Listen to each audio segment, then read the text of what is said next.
জয় জগন্নাଥ ଜୟ ଜଗନ୍ନାଥ ଜୟ ଜଗନ୍ନାଥ। ଆସନ୍ତୁ ଆଜି ଆମେ ସେଇ ଦିବ୍ୟ ପୁରୁଷ ସନ୍ଥ କବି ଭୀମ ଭୋଇଙ୍କ ଜୀବନର କିଛି ଉପାଦେୟ ଘଟଣା ଆଜି ଆମେ ଶୁଣିବା, ଯାହାଙ୍କର ନୀତି ଶିକ୍ଷା ମୂଳକ ବାଣୀ ଆଜି ବିଶ୍ୱ ଦରବାରର ପ୍ରକୋଷ୍ଠରେ ପ୍ରତିଧ୍ୱନିତ ହେଉଛି। ଜାତିସଂଘର ପ୍ରକୋଷ୍ଠରେ ଲିପିବଦ୍ଧ ହୋଇ ରହିଛି। ସାରା ବିଶ୍ୱରେ ଯେତେ ଲେଖକ ଅଛନ୍ତି, ଯେତେ କବି ଅଛନ୍ତି, କିନ୍ତୁ ତାଙ୍କ ଭଳି ଲେଖା କେହି ଲେଖିନାହାନ୍ତି। ଏହି ଓଡ଼ିଆ ପୁଅର ମହତ ବାଣୀ ଆଜି ଜାତିସଂଘର ପ୍ରକୋଷ୍ଠରେ ଲିପିବଦ୍ଧ ହୋଇଛି। ପ୍ରାଣୀଙ୍କ ଆରତ ଦୁଃଖ ପ୍ରମିତ ଦେଖୁ ଦେଖୁ କେବା ସବୁ, ମୋ ଜୀବନ ପଛେ ନର୍କେ ପଡ଼ିଥାଉ ଜଗତ ଉଦ୍ଧାର ହେଉ। ତେଣୁ ଜଗତ ଭକ୍ତଙ୍କର ଉଦ୍ଧାର ପାଇଁ କେତେ ସୁନ୍ଦର ବାର୍ତ୍ତା। ସେ ନିଜ ଜୀବନକୁ ତିଳ ତିଳ କରି ଜାଳି ଦେଇଛନ୍ତି, ନିଜ ଜୀବନକୁ ତୁଚ୍ଛ କରିଦେଇଛନ୍ତି। ଏ ଜାତିର, ଏ ଉତ୍କଳୀୟ ମାନଙ୍କର, ଓଡ଼ିଆ ପୁଅ ମାନଙ୍କର, ଏ ବିଶ୍ୱବାସୀ ମାନଙ୍କର ମଙ୍ଗଳ କାମନା ନିମନ୍ତେ ନିଜ ଜୀବନକୁ ସେ ଉତ୍ସର୍ଗ କରିଦେବାକୁ ଯାଇଛନ୍ତି। ଏଭଳି ମହତ ବାଣୀ ପ୍ରାୟତଃ ବିଶ୍ୱର କୌଣସି କବି ଲେଖକ ବା ସନ୍ଥ ମାନଙ୍କ କଲମରୁ ଲିପିବଦ୍ଧ ହୋଇନାହିଁ, କଲମରୁ ଉଦ୍ଧୃତ ହୋଇନାହିଁ। ତେଣୁ ଇଏ ହେଉଛି ଓଡ଼ିଆ ପୁଅର ମହକ। ତେଣୁ ଆସନ୍ତୁ ନିଜ ସେହି ମହାତ୍ମାଙ୍କର, ସେ ଦିବ୍ୟ ପୁରୁଷଙ୍କର ଜୀବନରେ ଘଟି ଯାଇଥିବା କେତେକ ଉପାଦେୟ ଘଟଣା ଆଜି ଆମକୁ ଗପ ଭଳି ଲାଗୁଥିଲେ ମଧ୍ୟ କିନ୍ତୁ ତାହା ସତ, ଯାହାକି ସେ ବାଲ୍ୟ ଅବସ୍ଥାରେ କିଭଳି ଭାବରେ ସେ ତାଙ୍କର ସ୍ମୃତି ଆଉ ଅନୁଭୂତିକୁ ଆମେ ତାଙ୍କ ଜୀବନରୁ ଯାହା କିଛିଟା ସଂଗ୍ରହ କରିଛି ତାହା ଆପଣମାନଙ୍କ ଆଗରେ ମୁଁ ପରିପ୍ରକାଶ କରୁଛି। ସେ ଦିବ୍ୟ ପୁରୁଷଙ୍କର କଥା। ବିଶ୍ୱାସ ବିହୀନ କର୍ମ ଯେତେ ଫଳ ନ ଫଳେ କଦାଚିତେ, ମୂଳଟି ଅଟଇ ବିଶ୍ୱାସ କହି ଦାସ ଜଗନ୍ନାଥ। ବିଶ୍ୱାସ ମୂଳେ ଜଗତ ଶୁକୁଲା ବୃକ୍ଷ ବହେ ତେଜ। ତେଣୁ ବିଶ୍ୱାସ ଅଟଇ, ମୂଳଟି ଅଟଇ ବିଶ୍ୱାସ କହି ଦାସ ଜଗନ୍ନାଥ। ତେଣୁ ବିଶ୍ୱାସ ଯଦି ନାହିଁ ତାହେଲେ ବିଶ୍ୱାସ ବିହୀନ କର୍ମ ଯେତେ ଫଳ ନ ଫଳେ କଦାଚିତେ। ତେଣୁ କିଭଳି ଭାବରେ ବିଶ୍ୱାସରେ ମିଳଇ ହରି ଅବିଶ୍ୱାସକୁ ଦୂର। ତେଣୁ ସେଇ କଥାକୁ ସେ ଦର୍ଶାଇ ଦେଇଛନ୍ତି। ବାଲ୍ୟ କାଳରୁ ସେ କିଭଳି ଭାବରେ ଭଗବତ ପ୍ରେମରେ ଈଶ୍ୱର ବିଶ୍ୱାସୀ ଥିଲେ, ଏତେ ଥିଲେ ଯେ ତାହା ଆଜି ଆପଣମାନଙ୍କ ନିକଟରେ ମୁଁ ଉପସ୍ଥାପନ କରିବାକୁ ଯାଉଛି। ସେ ଦିବ୍ୟ ପୁରୁଷଙ୍କର ମହତ ବାଣୀ, ମହତ କଥା, ଯାହାକି ସତ ଘଟଣା। ତେଣୁ ବାଲ୍ୟକାଳରେ ଛୋଟ ଅବସ୍ଥାରେ ଚପଳମତି ପିଲା ସାଙ୍ଗସାଥୀ ମାନଙ୍କ ସହିତ ଖେଳାବୁଲା କରି ଗୋରୁ ଚରାଇବାକୁ ଯାଆନ୍ତି। ଏକରେ ଆଖି ନାହିଁ, ଅନ୍ଧ ସିଏ, ବାଲ୍ୟକାଳରୁ ଅନ୍ଧ, ଦେଖିପାରନ୍ତି ନାହିଁ। ସାଙ୍ଗସାଥୀ ମାନଙ୍କ ସାହାରାରେ ସେ ଖେଳବୁଲ କରନ୍ତି, ଗୋରୁ ଚରାଇବାକୁ ଯାଆନ୍ତି। ଥରେ ଯାଉ ଯାଉ ତାଙ୍କୁ ଶୋଷ ଲାଗିଲା। ଯଦି ଶୋଷ ଲାଗିଲା ସେ ପାଣି ମାଗିଲେ, କିନ୍ତୁ ସାଙ୍ଗସାଥୀ ଛୋଟ ପିଲା, ସାଙ୍ଗମାନେ ବି ଖୁବ୍ ଛୋଟ ପିଲା, ତେଣୁ ଚପଳମତି ପିଲା, ସେମାନେ ସାଙ୍ଗମାନଙ୍କ ସହିତ ଏଇ ଯୋଉ ଭୀମ ଭୋଇଙ୍କ ସହିତ ଟିକେ ମଜାମସ୍ତି କରିବା ପାଇଁ ସେ କଣ କଲେ, ତାଙ୍କୁ ଗୋଟିଏ ଖାଲ ଜାଗା ଦେଖେଇଦେଲେ। ତେଣୁ ଖାଲ ଜାଗାରେ କହିଲେ, ଖାଲ ଜାଗାକୁ ତାଙ୍କୁ ତ ଦେଖାଯାଉନି, ତେଣୁ ସେ ଖାଲ ଜାଗାଟାକୁ ତାଙ୍କ ସାଙ୍ଗରେ ଥଟ୍ଟା ମଜା କରିବା ପାଇଁ ଗୋଟିଏ ଖାଲ ଦେଖେଇଦେଲେ। କହିଲେ ଏଇଠି ପାଣି ଅଛି, ଏଇଠି ପାଣି ଅଛି, ତୁମେ ଯାଅ। ସେ ସେଇଠିକି ଗଲାବେଳେ ପାଣି ପିଇବାକୁ ଖାଲରେ ପଡ଼ିଗଲେ, ଆଉ ଉଠି ପାରିଲେ ନାହିଁ। ଏକରେ ଦେଖାଯାଉନାହିଁ, ଦୃଷ୍ଟିଶକ୍ତିହୀନ।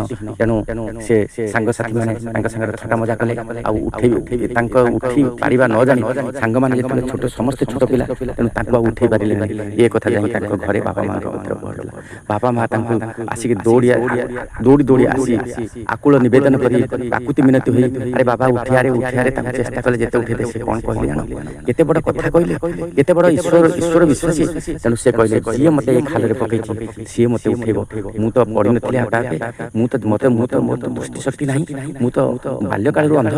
ତେଣୁ ମୋତେ ଯିଏ ପକେଇଛନ୍ତି ସିଏ ଏଠୁ ଉଠେଇବେ। ତେଣୁ ଏଭଳି ଅଗାଧ ବିଶ୍ୱାସ ଭଗବାନଙ୍କ ଉପରେ। ତେଣୁ ପାଠ ସାଠ ପଢ଼ିନାହାନ୍ତି, ଅନ୍ଧ, କିନ୍ତୁ ନିଜ ମୁଖରୁ ଯେଉଁ ବାଣୀ ସବୁ ବାହାରିଛି ତାହା ଆଜି ସାରା ବିଶ୍ୱରେ ଆଜି ବିଶ୍ୱ ପ୍ରସିଦ୍ଧ ହୋଇଛି।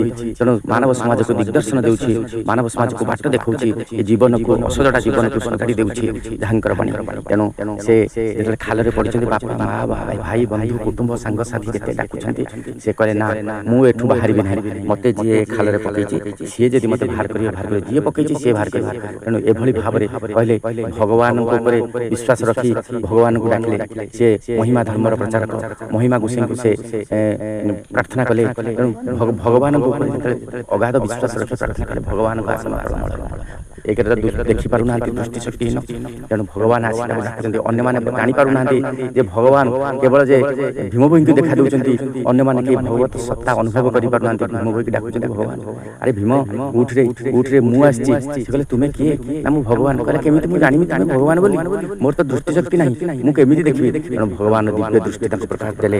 ଦିବ୍ୟ ଦୃଷ୍ଟି ଦେବା ଦ୍ୱାରା ସେ ଦେଖିଲେ ଚତୁର୍ଦ୍ଧାମୂର୍ତ୍ତି ଶଙ୍ଖ ଚକ୍ର ଗଦା ପାଣି ଧରି ସେ ଛିଡ଼ା ହେଇଛନ୍ତି ତାଙ୍କ ଆଗରେ। ଦିବ୍ୟ ଜ୍ୟୋତି ତାଙ୍କ ଶରୀରରୁ ବାହାରୁଛି। ତେଣୁ ଭଗବାନଙ୍କୁ ଦେଖି ସେ ଗଦଗଦ ହେଇଗଲେ ତାଙ୍କ ପାଦ ତଳେ ଲୋଟିଗଲେ। କହିଲେ ପ୍ରଭୁ ତୁମେ ଆସିଲ ଏ ସାମାନ୍ୟ ତୁଚ୍ଛ ଦୃଷ୍ଟି ଶକ୍ତିହୀନ ଜାତିରେ କନ୍ଦ ଅଛବକୁ ଉଦ୍ଧାର କରିବା ପାଇଁ। ତେଣୁ କହିଲେ ମୋତେ ପୁଣି ଫେରେଇ ଦିଅ, ସେଇ ଯେମିତି କରିଥିଲ ସେମିତି ଫେରେଇ ଦିଅ, ଯେମିତି ଭଗବାନ କହୁଛନ୍ତି ତୋ ଭକ୍ତିରେ ମୁଁ ସନ୍ତୁଷ୍ଟ। ଭୀମ ମୁଁ ତ ଭକ୍ତିରେ ସନ୍ତୁଷ୍ଟ, ତୁ କ'ଣ ମାଗୁଛୁ ମାଗ, କ'ଣ ମାଗୁଛୁ ମାଗ। ସେ ଭୀମ ବି ଦେଖନ୍ତୁ କେତେ ସୁନ୍ଦର, କେତେ ଭଗବାନ ଯାଚୁଥିବା, ମାନେ କ'ଣ ମାଗୁଛୁ ତୁ ମାଗ।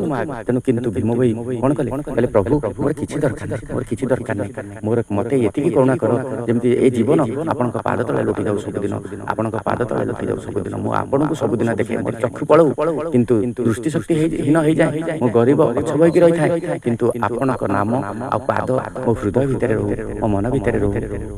ତେଣୁ ମୋତେ ଯେମିତି କରିଥିଲେ ସେମିତି କରିଦିଅନ୍ତୁ, ମୋର କେବଳ ଆପଣ ହିଁ ଦରକାର, ଆପଣ ହିଁ ଦରକାର। ତାଙ୍କର ଏହି ବାଣୀରେ ଭଗବାନ ଏତେ କୃତ୍ୟ ହେଲେ, ଭଗବାନ ଏତେ ସନ୍ତୁଷ୍ଟ ହୋଇଗଲେ, ତାଙ୍କୁ ଏଭଳି ଭାବରେ ଏକ ଶକ୍ତି ପ୍ରଦାନ କଲେ ଯାହାଦ୍ୱାରା ତା ପରଠାରୁ ଲେଖନି ତାଙ୍କ ମୁଖରୁ ଖାଲି ଭଗବତ ପ୍ରେମର କଥା, ଭଗବାନଙ୍କର କଥା ସବୁ ଉଦ୍ଭାସିତ ହେଲା, ବାହାରିଲା। ତେଣୁ ତାଙ୍କ ପାଖରେ ଦେଖାଯାଉନି, ପାଠଶାଠ ପଢ଼ିନାହାନ୍ତି, କିନ୍ତୁ ତାଙ୍କର ବନ୍ଧୁମାନେ ଇଏ ଯାହା କହିଲେ ତାଙ୍କ ବନ୍ଧୁମାନେ ଲେଖିଲେ, ଯାହାକି ଆଜି ସ୍ତୁତି ଚିନ୍ତାମଣି ଭଜନ ଭୀମ ଭୋଇଙ୍କ ଭଜନମାଳା ଆକାରରେ ତାହା ଆଜି ସମଗ୍ର ଓଡ଼ିଶାରେ ସାରା ବିଶ୍ୱରେ ଆଜି ପ୍ରସିଦ୍ଧ ଲାଭ କରିଛି ଏହି ଓଡ଼ିଆ ବହିର ଲେଖା। ତେଣୁ ପାଠ ପଢ଼ିନାହାନ୍ତି ସନ୍ଥ ଯିଏକି ଦିବ୍ୟ ଦର୍ଶନ କଲେ ଭଗବାନଙ୍କର, ଏବଂ ପରେ ଭଗବାନ ତାଙ୍କୁ କୋଳରେ ଧରି ଉଠେଇ ଆଣିଲେ ବାହାରକୁ, ଏବଂ ଯେଉଁଭଳି ଅବସ୍ଥାରେ ଥିଲେ ପୂର୍ବ ଅବସ୍ଥା ଭଳି କରିଦେଲେ, ଏବଂ ଏଭଳି ଏକ ଶକ୍ତି ପ୍ରଦାନ କଲେ ଯାହାଦ୍ୱାରା ତାଙ୍କ ପାଟିରୁ କେବଳ ଭଗବାନଙ୍କର ବାଣୀ ହିଁ ବାହାରିଲା, ଭଗବାନଙ୍କ ବାଣୀ ବାହାରିଲା। ତେଣୁ ଆଜିର ଏ କଥାବସ୍ତୁଟି କିପରି ଲାଗିଲା ମୁଁ ତ ଜାଣିନାହିଁ, ଆପଣମାନଙ୍କୁ ଭଲ ଲାଗିବ କି ନାହିଁ, ତଥାପି ଏତିକି ଜାଣିଛି ଯେ କେହି ବିଶ୍ୱାସ କର ବା ନ କର, ନିଶ୍ଚିତ ଭାବରେ ବିଶ୍ୱାସ ମୂଳେ ଜଗତ, ଶୁକୁଲା ବୃକ୍ଷ ବହେ ତେଜ, ବିଶ୍ୱାସ ବିହୀନ କର୍ମ ଯେତେ, ଫଳ ନ ଫଳେ କଦାଚିତ, ମୂଳଟି ଅଟଇ ବିଶ୍ୱାସ କହଇ ଦାସ ଜଗନ୍ନାଥ। ତେଣୁ ଭାଗବତର କଥା। ତେଣୁ ନିଶ୍ଚିତ ଭାବରେ ବିଶ୍ୱାସ ଥିଲେ ଭଗବାନ ନିଶ୍ଚିତ ତମ ପାଖକୁ ଆସିବେ। ଯେତେ ଦୁଃଖ, ଯେତେ ଯନ୍ତ୍ରଣା, ଯେତେ କଷ୍ଟ ଯାହା ଆସୁନା କାହିଁକି, ଯିଏ ଦେଇଛି ସିଏ ପୁଣି ଲାଘବ କରିବ। ତେଣୁ ସେ ଭଗବାନଙ୍କ ଉପରେ ଛାଡ଼ି ଦିଅନ୍ତୁ, ନିଶ୍ଚିତ ଭାବରେ ଭଗବାନ ତୁମକୁ ଉଦ୍ଧାର କରିବେ। ଜୟ ଜଗନ୍ନାଥ, ଜୟ ଜଗନ୍ନାଥ, ଜୟ ଜଗନ୍ନାଥ। ଆଜିର କଥାବସ୍ତୁକୁ ଏଇଠି ବିରାମ ଦେଉଛି।